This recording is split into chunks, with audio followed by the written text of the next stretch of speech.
Use less water because raw cabbage releases water after adding salt.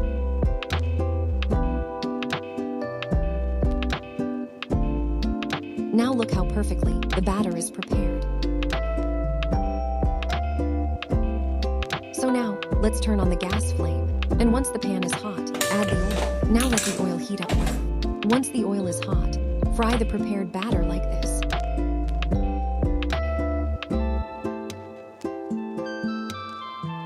Once it becomes red like this, take it out.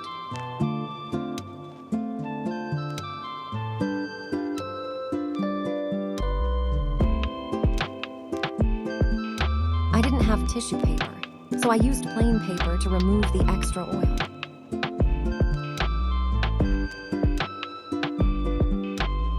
And it's ready, hot cauliflower pakodi that tastes amazing as a winter evening snack.